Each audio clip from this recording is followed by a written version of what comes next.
Hello everyone, this is Jasmine, aka Gladiatorinsweats, and I'm here with some messages for the collective as we're transitioning from 2018 into 2019. So first off, I want to thank the new and returning subscribers and viewers.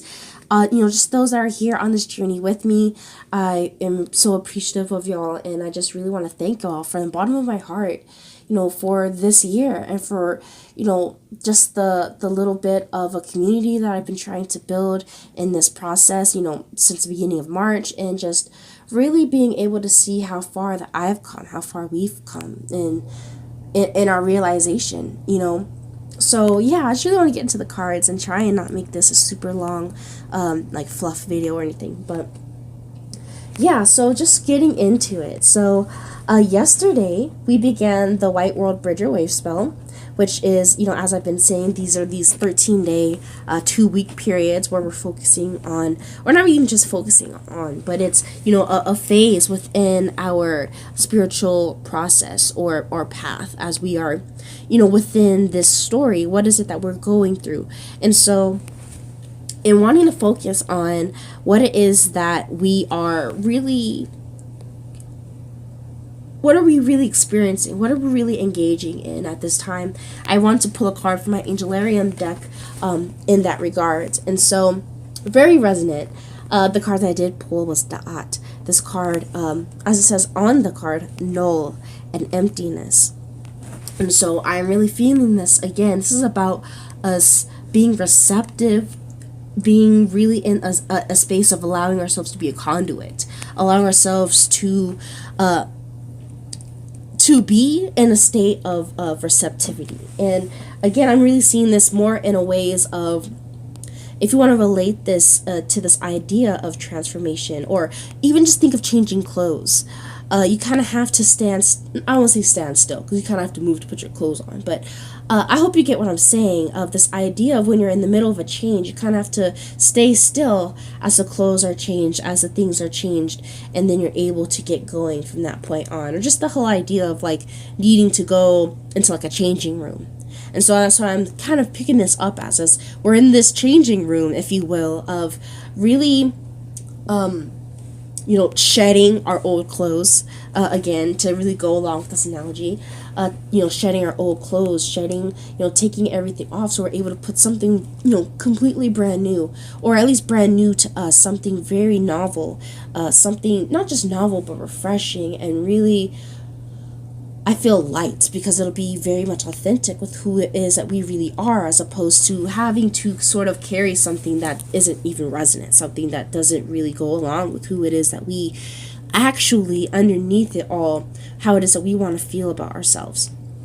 And so, even delving deeper, though, into this Da'at card, I feel like this is even just about consciousness. This is about that emptiness that is of knowingness. And I see this, I think about, I relate these things back to Pluto, like the planets and stuff, because that's where a lot of my study began. But I really see this again. This is about the knowingness, the nothing that is everything. And it's just really hard to describe or try and really put in reasonable quote unquote terms, because this, again, I feel like this is very much outside of reason and outside of the ways in which we try to perceive or categorize things in our world. So yeah, I really feel this with this card coming up here. This is, for me, a complete confirmation of this process of us really just being receptive, of, meditation being, very important at this time, rest at this time, not much doing, as opposed, where we feel like we need to be doing.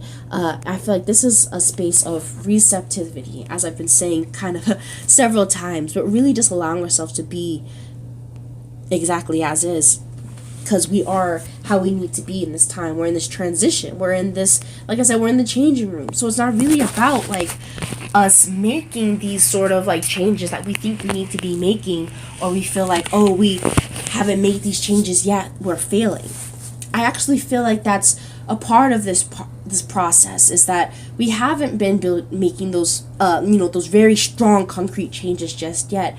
And I feel like that can also be a part of the generation of the fuel, of the mulch that helps us to grow. Because I also just think of the idea, as I said in my past video, of like revving a car. I think of this as like just really like fueling the fire, getting it going as high and as hot as we can, so then when it bursts, it's just so fiery and red, and it just is able to just melt things away with such ease that it doesn't hurt, if that makes sense. That's just the way that it's coming to me, is that this way of like really agitating, as I was talking about Sagittarius also in my last video, of this agitation, the friction. And so I see this again as, all of this friction really also creating all of that fuel to really jetpack us and really urge us to move forward, so that when we do move forward, it's almost like with no looking back, with no ability to look back, no ability to just turn around and go back. So that's the way I'm really feeling about this Da'at card. But in seeing how this even refers to or really plays into this whole process that we've been going through in 2018 in general, I did pull some cards in regards to those messages, and to really just summarize, I guess, and really conclude what this year has been for us. So the cards that I did pull for us, as far as like our goal and really our strength this year, I did pull the Universe and the Heart Chakra card. And so quite literally, you could look at this as us connecting to the universal heart. You could look at this as, us really getting in touch more with the planetary mind. All of these different terms that I can use to really describe the whole kind of web, or, the interconnected network that makes up all of us on this planet.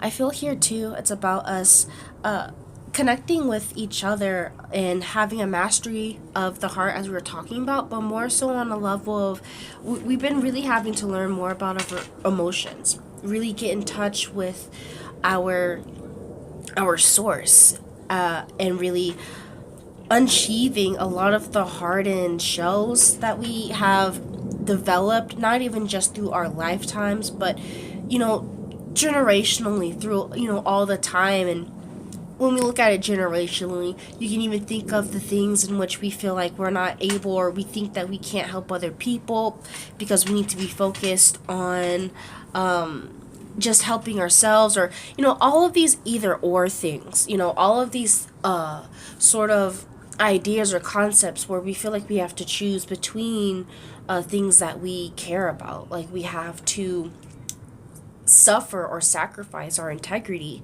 in order to be who it is that we want to be, to do the things that we want to do, to create what we wish to create, manifest what we desire to manifest. We can go on and on of just, I feel we're having to get in touch with our own values, what really leads us, what is our source, what is our motivation, what source of love is what fuels us. Because I just feel like ultimately there's a love, or a seeking of love that motivates oftentimes, or if not all times. So I feel like that's maybe what this can be representative of getting in touch with what really matters to us, really a mastery of what was really important, as well as us embodying more and more of a unconditional love, of us learning to be more accepting, not even just of other people, but of ourselves, of learning, discernment of what it is that we are accepting of. So even there, when we're talking about a mastery, I feel like even here we're learning what is most important for us, what is most relevant for us, because what would be relevant and what works for one person may not be so for another. So all of that comes into play, of where it ultimately comes to us deciding and discerning the right choices and right things for us. And so I really see this again as us really connecting, not just to that whole planetary mind, but with that I can see this again. This is, for me, kind of connecting the heart chakra and the crown chakra. But more than just that, I can also just kind of see this as really a focus on these higher chakras, a focus from the heart chakra on up, where we've been really doing a lot of deep clearing in those lower chakras and doing a lot of work within those chakras.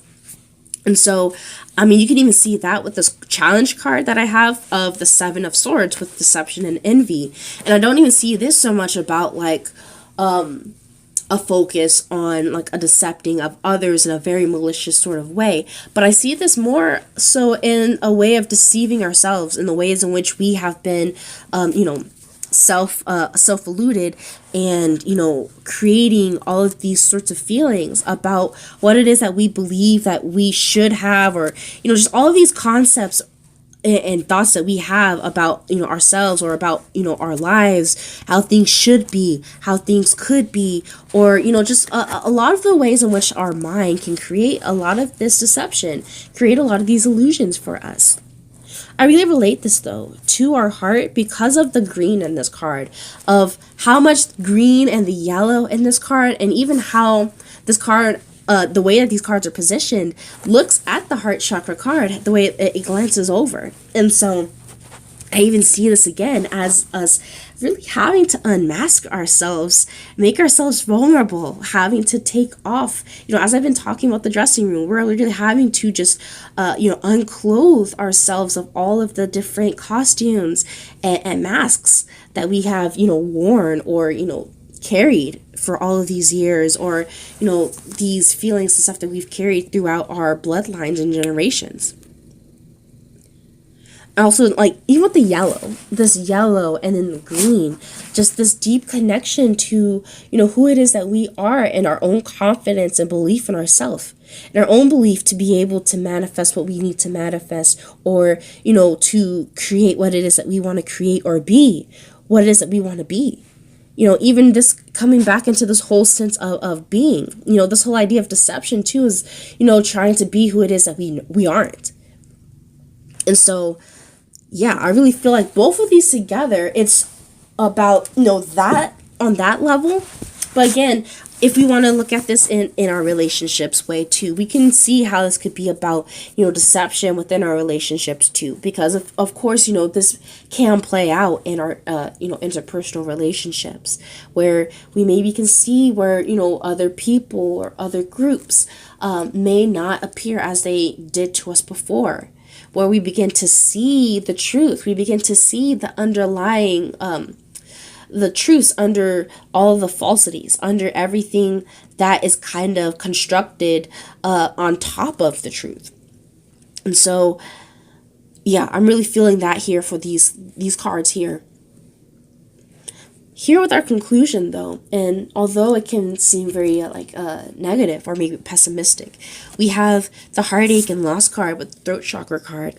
And I see this also in a couple of different ways too, but ultimately relating to the heartache that kind of comes with our expectations being broken, or really even just having to release our expectations in general, because there's a sense of like disappointment of things not being what they were, or just really in the struggle of like loss, or really in the struggle of when you are shedding, or not even just shedding, but sometimes it often even feels like something's being taken away from us, if something may be going on in your own personal life.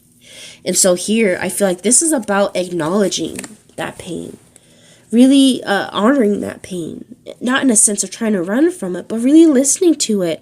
And not just that, but I see this as us really having to deal with not just heart wounds, but the way that they have like a little bit of red at the bottom of this dress. I even see this being connected to, again, our security and our sense of self, and our sense of survival. And so our old ways, again, relating back to that Seven of Swords card, the old ways in which we would maneuver in order to survive, the old ways in which we would do things in order to, quote unquote, get by.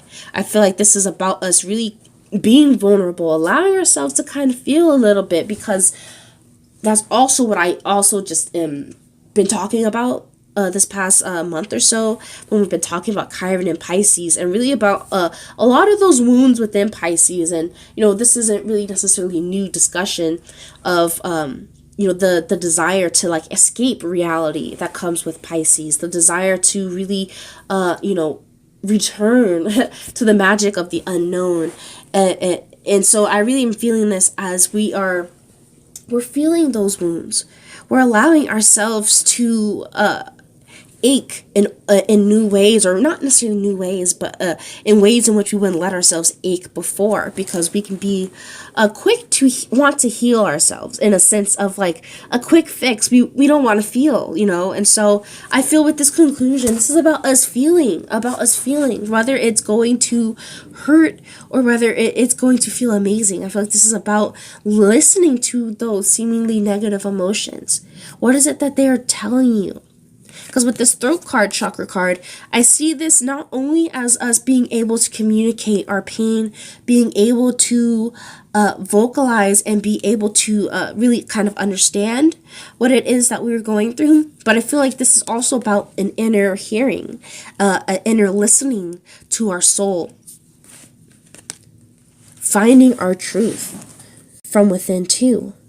I just keep looking at this card and just the feeling of the body even being in this sort of dark space, and then there's this little opening near the head.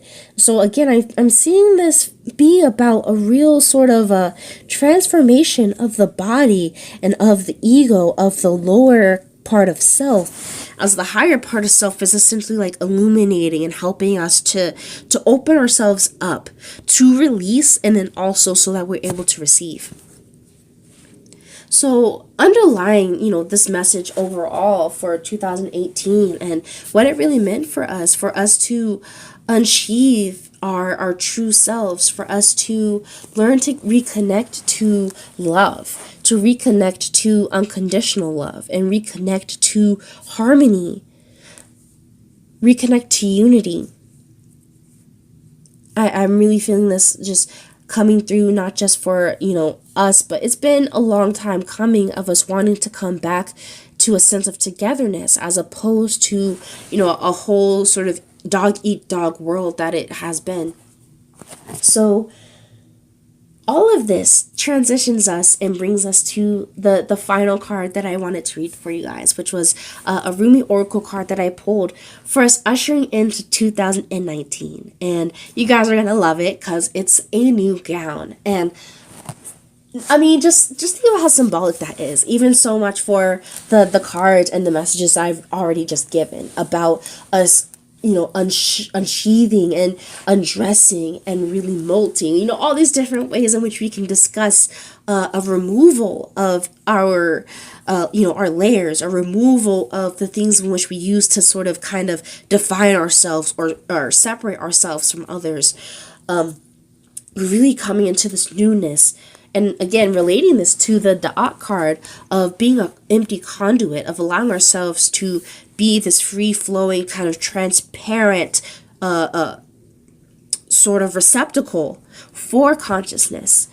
We can see this as we are really coming into this new sort of, I don't want to call it a costume, but really more of a new dress, as I said, a new gown, but I'm certain that the Oracle is going to go into it very beautifully. So I want to get straight into it. So let's go ahead now and start the Oracle. Ah, beloved, if only you could see the incredible gift, the symbolic robe being offered to you now. Your fears would quake and tremble, disappearing more quickly than you could imagine. Your heart would take wings and become so light your entire being would lift off the ground and soar like an angel bird among the playground of the Divine Mother's skies. And yet like a young one, so much younger than your years and wisdom warrant, you may hold on to your tattered robes as though they were a security blanket. Though you know it's time to let go, you may take pause and have a moment of doubt. You may wonder if the new robes will descend swiftly enough, or that without what you have known to cling on to, you'll be left stark naked, exposed, and vulnerable.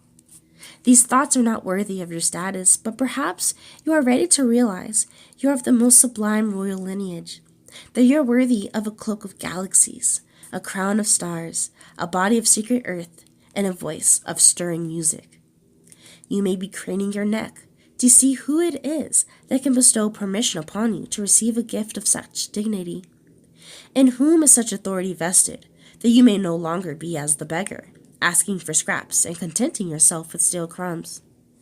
You may simply decide to shed that, stand up to walk with your head held erect and with regal grace, and assume your place at the table of divine feasting.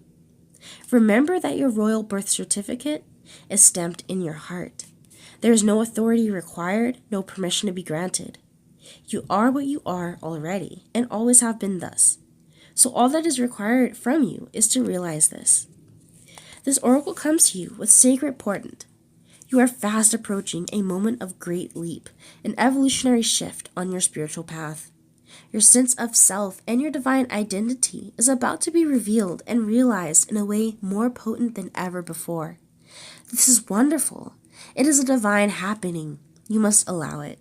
Do not confuse humility with humiliation. Do not humble yourself excessively. You do not have to battle with false pride either.